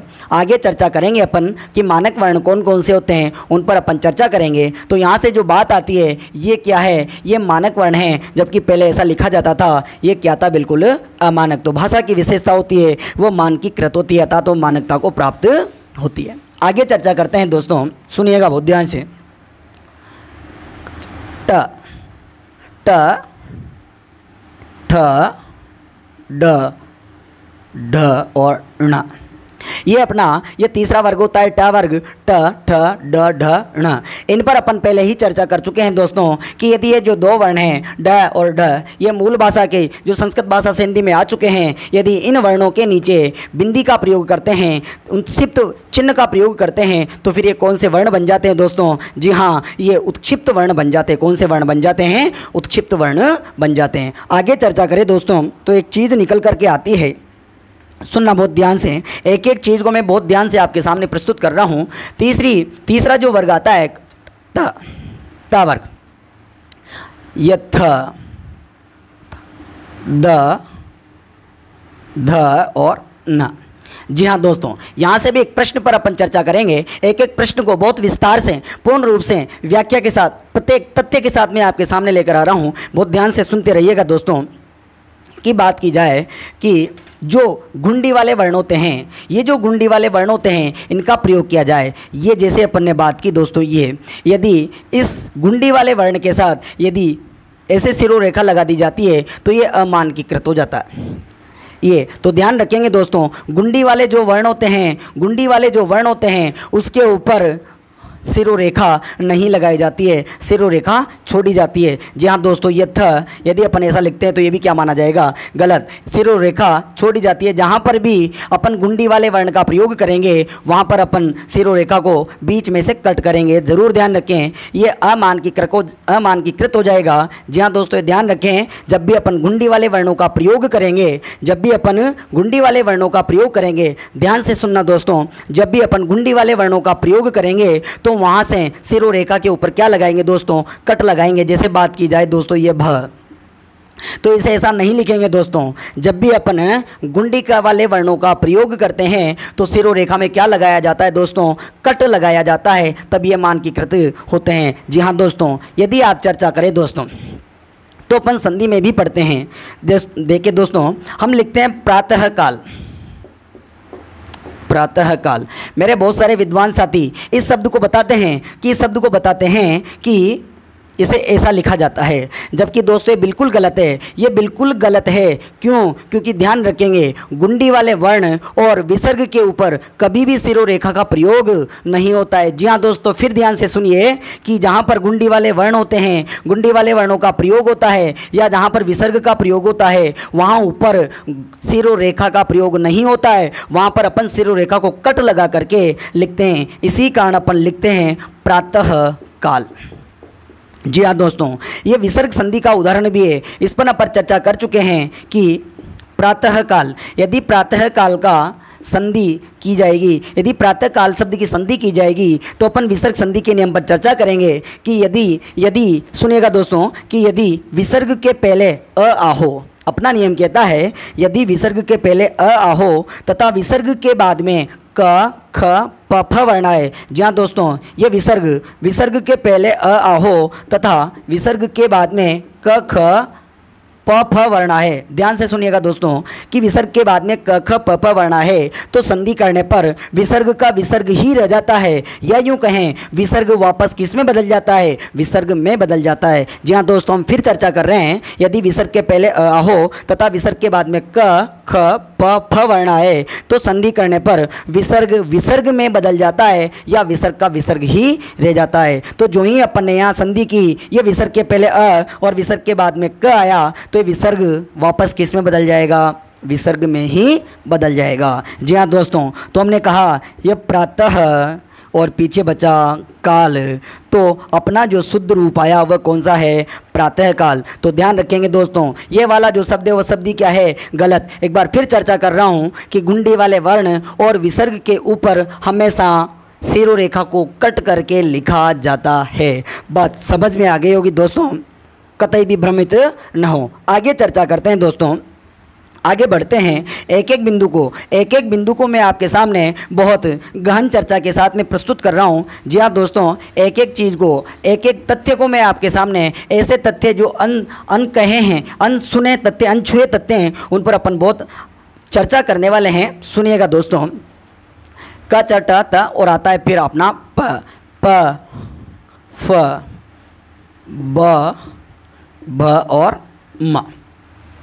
प फ ब ब म। आप चाहे इनके नीचे हलंत लगा सकते हैं। कतई आपको परेशान होने की आवश्यकता नहीं है। ये अपने क्या है? ये अपने क वर्ग, ये च वर्ग, ये ट वर्ग, ये त वर्ग और ये प वर्ग। जी हाँ दोस्तों, इसके बाद भी यदि अपन आगे चर्चा करें तो हम लिख सकते हैं य र ल व। जी हाँ दोस्तों, हमने कहा कि क वर्ग, च वर्ग, ट वर्ग, त वर्ग और प वर्ग होते हैं। ये वर्ग होते हैं, इस कारण इन्हें वर्गीय व्यंजनों के नाम से जान सकते हैं। जी हाँ दोस्तों, क से लेकर म तक के व्यंजनों को वर्गीय व्यंजनों के नाम से जाना जाता है। क्यों दोस्तों? क्योंकि ये वर्गों में होते हैं। और वर्ग, हिंदी वर्णमाला की यदि बात की जाए दोस्तों, हिंदी वर्णमाला में 5 प्रकार के वर्ग पाए जाते हैं। क्यों? क्योंकि ये वर्ग वर्ण होते हैं, इस कारण इन्हें वर्गीय व्यंजनों के नाम से भी या वर्गीय वर्णों के नाम से भी जाना जाता है। और 5 वर्ग कौन कौन से होते हैं? क वर्ग, च वर्ग, ट वर्ग, त वर्ग और प वर्ग। जी हाँ दोस्तों, बहुत ध्यान से सुनना। 5 वर्ग होते हैं, क वर्ग, च वर्ग, ट वर्ग, त वर्ग और प वर्ग। सुनिए दोस्तों, आपको ऐसा लग रहा होगा कि सर आज बहुत जोश में आ गए हैं। जी नहीं, बिल्कुल जोश की बात नहीं है। मैं आज से उस चीज़ का शुभारंभ करने वाला हूँ। मैं आज से आपको नदी में फेंकने वाला हूँ, आपको खुद तैरना सिखाऊंगा। इस कारण मेरे अंदर जोश आ रहा है और मैं जोश के साथ, पहले अपन किनारे पर बैठे हुए थे, अपन दोस्तों पहले किनारे पर बैठे हुए थे और किनारे से मैं धीरे धीरे आपको नदी में कूदने के बारे में शिक्षा दे रहा था। अब मैंने आपको उठा के डायरेक्ट किस में फेंक दिया है दोस्तों? नदी में फेंक दिया है। और नदी में फेंकने के बाद मैं आपको तैरना सिखा रहा हूं। तो अपन गहनता के साथ नदी में उतर चुके हैं। एक एक चीज पर, एक एक वर्ण पर, एक एक शब्द पर, एक एक वाक्य पर मैं बहुत गहनता के साथ आपके साथ चर्चा करने वाला हूं। तो जुड़े रहिए दोस्तों, ध्यान से देखते रहिए। आगे चर्चा करते हैं। इन वर्णों के अलावा हमने और भी देखे य, र, ल, व और फिर आगे आता है स, ह। सुनिएगा दोस्तों, आगे चर्चा की हमने, तो हमने कहा कि ये क वर्ग, ये च वर्ग, ये ट वर्ग, ये त वर्ग और ये प वर्ग, अर्थात इन्हें हम वर्गीय व्यंजनों के नाम से या इन्हें स्पर्श व्यंजनों के नाम से भी जानते हैं। अर्थात वे वर्ण जिनके उच्चारण में अपनी जिह्वा मुखावयव अर्थात दूसरे अवयवों को स्पर्श करती है उन्हें स्पर्श व्यंजनों के नाम से जाना जाता है, उन्हें स्पर्शी व्यंजन कहते हैं। जी हाँ दोस्तों, फिर कह रहा हूँ कि वे वर्ण जिनके उच्चारण में जिह्वा मुखावयव अर्थात मुख के जो अवयव है, जो भाग है, जो उच्चारण करने वाले अंग है, उनको जब स्पर्श करती है तो जिनका उच्चारण होता है उन्हें स्पर्शी व्यंजनों के नाम से जाना जाता है और इन्हें वर्गीय व्यंजन भी कहते हैं। जी हाँ दोस्तों, वर्गीय व्यंजनों की संख्या कितनी मानी गई है? 25 मानी गई है। फिर इसके बाद आते हैं दोस्तों य र लव, इन्हें जी हाँ दोस्तों, इन्हें अंतस्थ भी कहा जाता है। इन्हें किस नाम से जानते हैं दोस्तों? अंतस्थ। अंतः अर्थात बीच के, किसके बीच के? स्वर और व्यंजनों के जो बीच के हैं उन्हें अंतस्थ कहते हैं। जी हाँ दोस्तों, ये जो वर्ण हैं ये स्वर और व्यंजनों के बीच के माने जाते हैं। बीच से तात्पर्य आप समझ रहे होंगे, क्योंकि जो बीच के होते हैं वही विशिष्ट होते हैं, सारी कुछ विशेषता केवल बीच में ही होती है। आप आसानी से समझ गए होंगे कि ये चार हैं, ये अंतस्थ हैं, ये बीच में स्थित हैं, इस कारण ये व्यंजन और स्वरों के बीच के माने जाते हैं। हालांकि आप बहुत समझदार हो, मेरे एक एक चीज़ को बहुत अच्छे से समझ जाते हो। और फिर इसके बाद में आते हैं दोस्तों स स सह, इन्हें ऊष्म व्यंजनों के नाम से भी जाना जाता है। इन्हें किस नाम से जाना जाता है? ऊष्म व्यंजनों के नाम से भी जाना जाता है। जी हाँ दोस्तों, इन्हें संघर्षी व्यंजनों के नाम से भी या संघर्षी वर्णों के नाम से भी जाना जाता है। सुनिएगा दोस्तों, एक एक चीज़ पर चर्चा करते हैं, सुने। यदि मैं आपसे कहूँ कि इसका यदि आप बोलोगे, इसे आप नाम दोगे, यदि इसका उच्चारण करोगे तो क्या कहोगे? ये क्या है? तो आप कहोगे क से कबूतर। क्या है? क से कबूतर। आपने क्या कहा दोस्तों? क से कबूतर।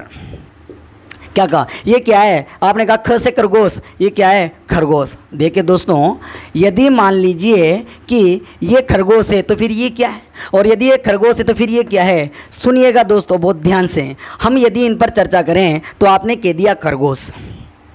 खरगोश, तो खरगोश यदि ये है तो फिर ये क्या है? खरगोश। और यदि मान लो ये भी खरगोश है तो फिर मुझे खरगोश को इतना बड़ा लिखने की कहाँ आवश्यकता आ रही है? अपन तो यहीं से समझ गए। लेकिन हमने ये क्या किया था दोस्तों, छोटी क्लासों में, छोटी जब कक्षाओं में अपन पढ़े थे तो वहाँ पर अपने जो अध्यापक थे, अपनी जो गुरुजन थे, उन्होंने अपने साथ में साहचर्य का नियम स्थापित कर दिया था। जी हाँ दोस्तों, वही साहचर्य की बात कर रहा हूँ मैं, साहचर्य विधि।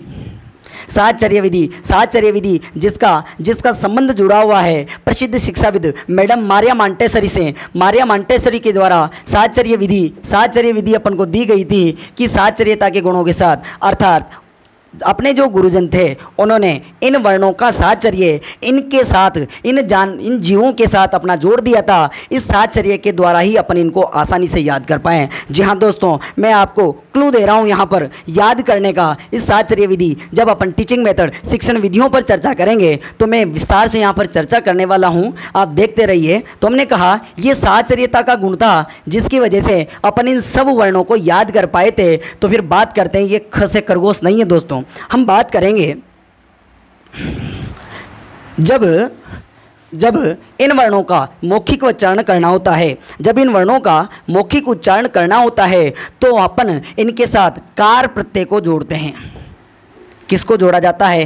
कार प्रत्यय को। जब इन वर्णों का, दोस्तों सुनिए, जब इन वर्णों का, इन व्यंजनों का या इन व्यंजन वर्णों का उच्चारण करना होता है तो इसके साथ अपन किसे जोड़ते हैं? कार प्रत्यय को जोड़ते हैं। किसे जोड़ा जाता है? कार प्रत्यय को जोड़ा जाता है। अर्थात कह सकते हैं कि कार प्रत्यय जोड़कर इनका शब्द रूप बनाया जाता है। इन वर्णों का मौखिक उच्चारण करने के लिए अपन इन्हें कार प्रत्यय से जोड़ करके इनका मौखिक उच्चारण या शब्द रूप बनाकर प्रयुक्त करते हैं। जैसे क, इसे बोलेंगे तो इसे बोलेंगे अपन ककार।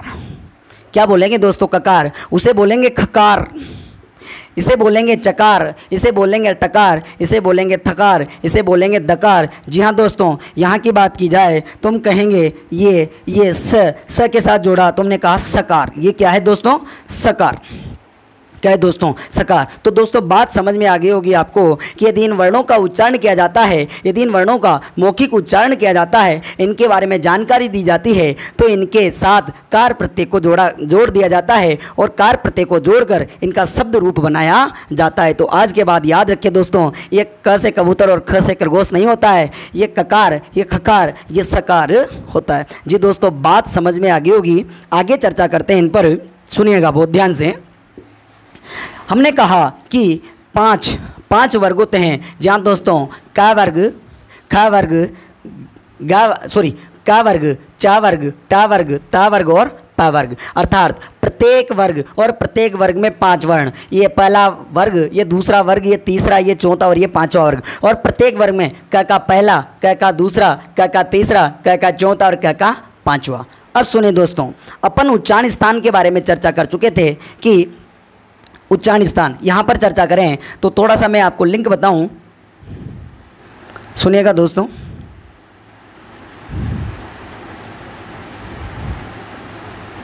अपन देख चुके थे पहले ही इस चित्र के बारे में। ये देखिए, ये अपनी नासिका, नासिका के नीचे चले तो दुनिया की सबसे हसीन चीज़ ओष्ठ। अंदर होठों के बैठे रहते हैं कौन? अपने दंत। दांतों के ऊपर जो होती है वो क्या होती है? मूर्धा। दांतों से ऊपर मूर्धा और मूर्धा के ऊपर चले ये पूरा भाग, ये कहलाता है अपना क्या? तालु। तालु के यहाँ की बात करें तो ये नासिका छिद्र, और नासिका छिद्र के थोड़ा सा नीचे आए तो एक घंटी लटकी रहती है काकल, और नीचे चलें इस जगह पर तो ये अपना क्या होता है? कंठ। ये सब अपने क्या माने गए दोस्तों? उच्चारण स्थान माने गए। क्या माने गए दोस्तों? उच्चारण स्थान माने गए हैं। और इन अलग अलग उच्चारण स्थानों से इन वर्णों का, इन व्यंजन वर्णों का उच्चारण किया जाता है। सुनिएगा दोस्तों, हमने कहा ये क वर्ग, हमने कहा कि क वर्ग का उच्चारण स्थान कंठ है। जी हाँ दोस्तों, हमने कहा कि क वर्ग का उच्चारण क्या है? कंठ है। इस कारण इन्हें कंठे वर्ण भी कहा जाता है या कंठे व्यंजन भी कहा जाता है। क, ख, ग, घ, ङ। फिर आगे चलते हैं दोस्तों, च वर्ग। तो दूसरा सूत्र आता है कि इचु ऐसा नाम तालु, अर्थात च वर्ग का उच्चारण स्थान क्या है? तालु है। इस कारण इन्हें तालव्य वर्ण भी या तालव्य व्यंजन भी कहा जाता है। तीसरा आता है ट। तो हमने कहा ऋतु रसानाम मूर्धा, अर्थात ट वर्ग का उच्चारण स्थान मूर्धा को माना जाता है। इस कारण इन्हें मूर्धन्य वर्ण भी कहा जाता है, मूर्धन्य व्यंजन भी कहते हैं। फिर आता है ता वर्ग। ता वर्ग का उच्चारण स्थान दांतों से होता है, ऋतु लसानाम दंता, इस कारण इन्हें दंते वर्ण भी कहा जाता है। और फिर आता है प। प वर्ग का उच्चारण स्थान होठों से होता है, इस कारण इन्हें ओष्ठ्य व्यंजन के नाम से भी जाना जाता है। सुनिएगा दोस्तों, बहुत ध्यान से एक एक चीज़ आपके सामने प्रस्तुत कर रहा हूँ। एक एक चीज़ को आपके सामने लिख करके, समझा करके, एक एक चीज़ के बारे में गहनता से जानकारी दे रहा हूँ। सुनिएगा दोस्तों, हमने कहा कि क वर्ग, क वर्ग का उच्चारण स्थान कंठ से होता है, इस कारण क, ख, ग, घ, ङ कंठे व्यंजन कहलाते हैं या कंठे वर्ण कहलाते हैं। च वर्ग का उच्चारण तालु से होता है, इस कारण च, च, ज, ज, ञ तालव्य कहलाते हैं। ट वर्ग का उच्चारण स्थान मूर्धा से होता है, इस कारण ट, ठ, ड, ढ, ण मूर्धन्य कहलाते हैं। और त वर्ग का उच्चारण स्थान दांतों से होता है, इस कारण त, थ, द, ध, न दंते कहलाते हैं। और प वर्ग का उच्चारण स्थान होठों से होता है, इस कारण इन्हें ओष्ठ्य व्यंजन या ओष्ठ्य वर्ण भी कहते हैं। प, प, ब, ब, म। अब सुनना दोस्तों, हमने कहा कि प्रत्येक वर्ग का 5वां वर्ण, ये देखो दोस्तों बहुत ध्यान से देखना कि प्रत्येक वर्ग का 5वां वर्ण ङ, ञ, ण, न, म, ङ, ञ, ण, न, म नाक की सहायता से उच्चारित होता है। इस कारण इन्हें नासिक के व्यंजन कहते हैं या इन्हें अनुनासिक के नाम से भी जाना जाता है।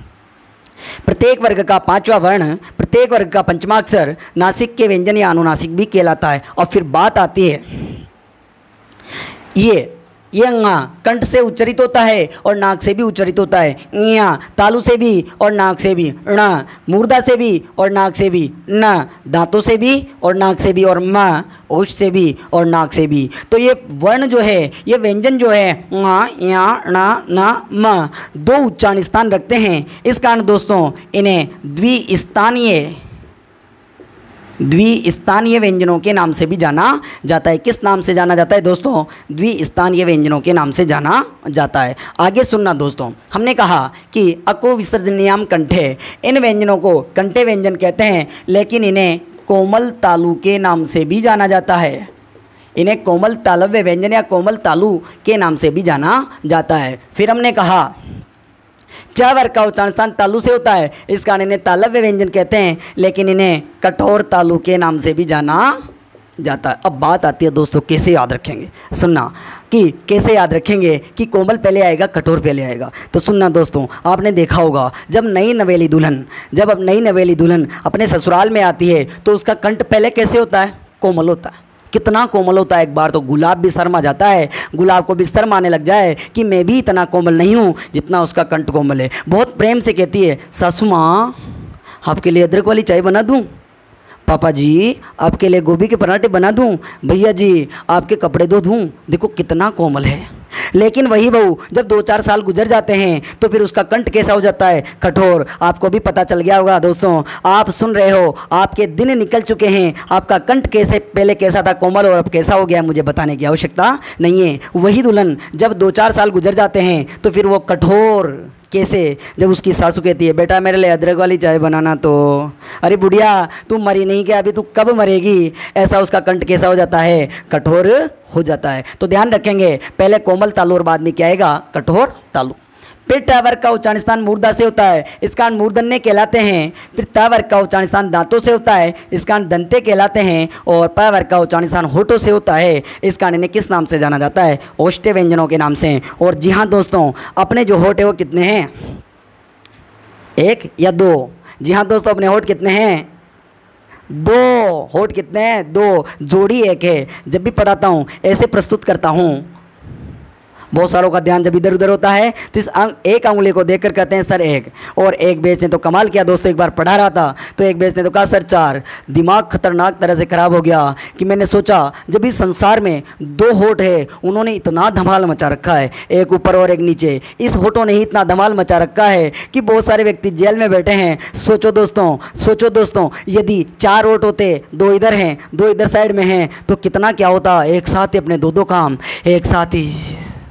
अरे जी दोस्तों, मैं गलत नहीं कह रहा, मैं यूँ कह रहा हूँ, आप गलत ना समझें। मैं कह रहा हूँ कि 2 गुलाब जामुन एक साथ उठाते, एक इधर खाते और एक इधर खाते, अपना काम कितना जल्दी हो जाता। मुझे बिल्कुल गलत ना समझे दोस्तों, मैं बिल्कुल सही चीज़ को प्रस्तुत कर रहा हूँ। आप अपने हिसाब से अर्थ लगा रहे हो तो आपकी आप जानो, जाकी रही भावना जैसी प्रभु मूरत देखी तिन तेसी। उन लोगों से मेरा ऐसा कहना है, उन व्यक्तियों से मेरा ऐसा कहना है, यदि आपकी ही भावना गलत है तो आप सामने वालों को भी गलत समझोगे। इस वजह से सबसे पहले अपनी जो भावना है उसे सही करें, तब आपको सामने वाला व्यक्ति अच्छा दिखेगा। मैं नहीं सोच रहा दोस्तों गलत आप सोच रहे होंगे, आपके मन में विचार आ रहे होंगे। चलते हैं दोस्तों जी आगे। तो हमने कहा कि 2 ओठों से उच्चारित होने के कारण इसे द्योष्ट के नाम से भी जाना जाता है। किस नाम से जाना जाता है, द्योष्ट के नाम से भी जाना जाता है। चलना दोस्तों आगे, यहाँ तक अपन चर्चा कर चुके हैं। आगे चर्चा करते हैं दोस्तों कि च छ ज ज ये, उन पर भी चर्चा कर ली, बाद में चर्चा करेंगे। आगे आते हैं अंतस्थ व्यंजन। अंतः अर्थात बीच में है जो स्थित, कौन कौन से, य र ल व। अब सुने दोस्तों कि अंतस्थ व्यंजनों को याद तो ले जाएंगे, लेकिन अपन थोड़ी सी चर्चा करें। आपने राजस्थानी भाषा में एक गाना सुना होगा, बना सापा में अंतर घालिया करो। बहुत अच्छा गाना है। राजस्थानी भाषा भी कितनी है कि अलग अलग गाने आते रहते हैं। तो आपने गाना सुना होगा कि बना जापा में अंतर घालिया करो। देखो, बना जापा में अंतर घालिया करो, बहुत फेमस था, बहुत चला था, खूब डांस किए होंगे आपने भी। तो बना जापा में अंतर घालिया करो, यहाँ से लेंगे दोस्तों अपन अंत, और अंत से बन जाएगा अंतस्थ। और र से लेंगे अपन यह प्रत्याहार के वर्ण या र ल और व। तो अपनी ट्रिक है, बना जापा में अंतर घालिया करो, और अंत से अंतस्थ और र से यह प्रत्याहार के पूरे वर्ण य र ल व। इसी गाने को थोड़ा आगे बढ़ाते हैं कि बना जापा में अंतर घालिया करो, आया करो जी बना आया करो, और मारे बच्चे ने सुसु कराया करो जी बना आया करो। मारे बच्चे ने सुसु कराया करो जी बना आया करो। मारे बच्चे ने सुसु कराया करो जी बना करो। सुसु, सुसु से लेंगे अपन स प्रत्याहार, सुसु से क्या लेंगे अपन, स प्रत्याहार, और स प्रत्याहार के पूरे वर्ण स ह। इन्हें किस नाम से जाना जाता है दोस्तों, ऊष्म व्यंजन या ऊष्म वर्णों के नाम से जाना जाता है। अब बात आ रही होगी सर उष्मा का सुसु के साथ क्या ताल्लुक है, बहुत बड़ा ताल्लुक है। जो माँ देख रही है उनको अच्छी तरह से पता है, सर बिल्कुल 1 नंबर पढ़ा रहे हो कि बच्चा सुसु कब करता है। आपने देखा होगा कि बच्चे का डिपार्टमेंट जब सेट कर दिया जाता है, क्या बच्चा सुसु करता है, नहीं करता दोस्तों। माँ बच्चे को सुसु कराने के लिए सीटी लगाती है, वो आवाज़ लगाती है तब जाके बच्चा ठंडा होता है। तो दोस्तों, जब अपने मुंह से हवा निकलती है तो कौन सी हवा होती है? गर्म हवा होती है। और गर्म को ही क्या बोला जाता है? ऊष्मा। तो हमने कहा कि माता के द्वारा ऊष्मा दिए जाने के कारण इन्हें ऊष्म व्यंजन कहते हैं। और माता ऊष्मा किसके लिए देती है रे भाई? बच्चे को सुसु कराने के लिए। तो इस कारण हमने कहा कि ये कौन से वर्ण? ऊष्म व्यंजन, अर्थात ऐसे वर्ण जिनके उच्चारण में गर्माहट पैदा होती है, रगड़ पैदा होती है, ऊष्मा पैदा होती है, संघर्ष पैदा होता है, उन्हें ऊष्म व्यंजनों के नाम से जाना जाता है। इन्हीं को संघर्षी व्यंजनों के नाम से जाना जाता है। किस नाम से जाना जाता है? संघर्षी व्यंजनों के नाम से। क्यों दोस्तों? सुनिएगा कि माता बच्चे को सुसु कराने के लिए क्या करती है? संघर्ष करती है। क्या करती है? संघर्ष। बड़ी सर्दी में जब बच्चा रात के 2 बजे, ये डबल बेड की बात करें दोस्तों, तो ये पति, ये पत्नी और बीच में इनका प्रोडक्ट, यही कंडीशन होती है। जब ये बच्चा अपने पापा से कहता है कि पापा सुसु, तो पापा पति होता है। और पति लोगों की तो जात ही नकटी जात होती है, एक बार में तो कभी सुनती नहीं दोस्तों। बच्चा 3 बार कहेगा कि पापा सुसु, तब जाके तो बच्चा सुनेगा। और वो कहेगा पापा सुसु आ रही है, तब भी नकटी जात यही कहेगी कि बेटा नंबर 1 तो छोड़, नंबर 2 भी आ रहा हो तो यही कर ले। लेकिन उसे पता है कि पापा तो कह के फ्री हो जाएंगे और सुबह माँ मेरी फोकट में ही धुलाई कर देगी। इसी कारण वो बच्चा अपनी माँ से कहता है कि माँ सुसु आ रही है, और माँ एक बार में ही सुन लेती है दोस्तों। आपको पता है यदि वो नहीं सुनेगी तो सुबह सारा प्रोग्राम कौन साफ करेगा? माँ ही करेगी। इसी कारण वो माँ बड़ी सर्दी में, जब अपना बाहर निकलने का मन नहीं करता, वो माँ बड़ी सर्दी में रजाई से बाहर निकलकर कमरे से बाहर आती है, टॉयलेट में जाती है, बच्चे के डिपार्टमेंट सेट करती है और उसके बाद सीटी लगाती है, तब जाके बच्चा ठंडा होता है। तो हमने कहा कि इतना सारा संघर्ष कौन करती है? माँ। तो माँ के द्वारा बच्चे को सुसु कराने में संघर्ष किया जाता है, तब माता के द्वारा संघर्ष किए जाने के कारण इन्हें संघर्षी व्यंजन भी कहते हैं। दोस्तों, एक मात्र ट्रिक है, लेकिन यदि अपन बात करें तो हम कहेंगे कि वे वर्ण जिनके उच्चारण में संघर्ष करना पड़ता है वे संघर्षी व्यंजन कहलाते हैं। ये अपन ने किस पर चर्चा की? ऊष्म व्यंजनों पर चर्चा की। आगे चलते हैं दोस्तों, सुनना और बचे हुए हैं। इसके बाद आते हैं कि च, छ, ज, झ। जी हाँ दोस्तों, च, छ, ज, झ, इन्हें स्पर्श संघर्षी व्यंजन भी कहते हैं। इन्हें किस नाम से जाना जाता है? स्पर्श संघर्षी व्यंजनों के नाम से जाना जाता है। अर्थात ऐसे वर्ण जो स्पर्शी भी होते हैं और संघर्षी भी होते हैं, उन्हें स्पर्श संघर्षी व्यंजनों के नाम से जाना जाता है। अर्थात ये कहते हैं कि हम सबसे पहले स्पर्श करते हैं, उसके बाद ही हमारा संघर्ष प्रारंभ होता है। तो ध्यान रखें। जी हाँ दोस्तों, आगे चर्चा करें अपन तो हम कहेंगे कि वे वर्ण जो स्पर्शी भी होते हैं और संघर्षी भी होते हैं, उन्हें किस नाम से जाना जाता है? स्पर्श संघर्षी व्यंजनों के नाम से जाना जाता है। अर्थात आगे चर्चा करें दोस्तों तो हम कहेंगे कि क से लेकर म तक के व्यंजन, ये स्पर्शी व्यंजन, इन्हें वर्गीय व्यंजनों के नाम से भी जाना जाता है। स्पर्शी व्यंजन या वर्गीय व्यंजनों के नाम से भी जाना जाता है कि 5 वर्गों के सभी वर्ण स्पर्शी व्यंजन या वर्गीय व्यंजन कहलाते हैं। लेकिन दोस्तों, बात आती है कि अंतस्थ व्यंजन और ऊष्म व्यंजन, या, र, ल, व, स, सह, अंतस्थ व्यंजन ये होते हैं 4 और ऊष्म व्यंजन ये भी होते हैं 4, लेकिन इनके कोई वर्ग नहीं होते हैं। इस कारण दोस्तों इन्हें अवर्गीय व्यंजनों के नाम से भी जाना जाता है। किस नाम से जाना जाता है? अवर्गीय व्यंजनों के नाम से। तुम कहें कि अवर्गीय व्यंजनों की संख्या कितनी है? 8, जिसमें 4 तो अंतस्थ होते हैं और 4 कितने होते हैं? ऊष्म होते हैं। तो दोस्तों, अपन ने सारा का सारा प्रोग्राम देख लिया है। एक एक चीज़ पर मैंने आपको बहुत गहनता के साथ विवरण प्रस्तुत किया है। जी हाँ दोस्तों, आप मेरे से लगातार जुड़े रहिए। मैं आपको एक एक बिंदु पर गहनता से चर्चा करते हुए शिक्षा प्रदान करता रहूँगा। बस आपसे अनुरोध है कि आप धैर्य बनाए रखें। मैं आपको प्रत्येक क्लास में एक एक बिंदु की गहन जानकारी दूंगा और मैं आपको साचर्यता के साथ चर्चा करते हुए पढ़ाता रहूँगा। आप मेरे से जुड़े रहें, मेरे वीडियो को लाइक करें, अपने दोस्तों में शेयर करें, मेरे चैनल को सब्सक्राइब करें और बेल आइकन भी प्रेस करें। जी हाँ दोस्तों, मैं आपको पूरी की पूरी व्याकरण, पूरा का पूरा साहित्य, काव्यशास्त्र और शिक्षण विधियाँ पूर्ण गहनता के साथ आपको पढ़ाऊँगा। तो इसके लिए आप मेरे से लगातार जुड़े हैं और अगली क्लास पर अपन चर्चा करेंगे दोस्तों। व्यंजनों के बारे में अपन ने जान लिया, तो अगला बिंदु अपना जो आएगा वह है व्यंजनों का वर्गीकरण। जी हाँ दोस्तों, आप मेरे से जुड़े रहें। मैं अब आपको नदी में फेंकने वाला हूँ और नदी में फेंकने के साथ ही मैं आपको तैरना सिखाने वाला हूँ। अर्थात सीधा कहें तो अपन ने जितने भी पहले की क्लासें देखी थी वो केवल नदी के तट पर बैठकर देखी थी। अब अपन डायरेक्ट नदी में डूब चुके हैं और वहाँ से नीचे जो भी चीज़ें नदी के गर्त में समाई हुई है उन सब चीज़ों को निकाल कर बाहर लाने वाले हैं। कहने का मतलब ये है दोस्तों कि मैं पूर्ण गहनता के साथ प्रत्येक बिंदु पर, प्रत्येक प्रश्न पर चर्चा करते हुए चलूँगा। तो आप मेरे साथ जुड़े रहें। धन्यवाद। जय हिंद, जय भारत।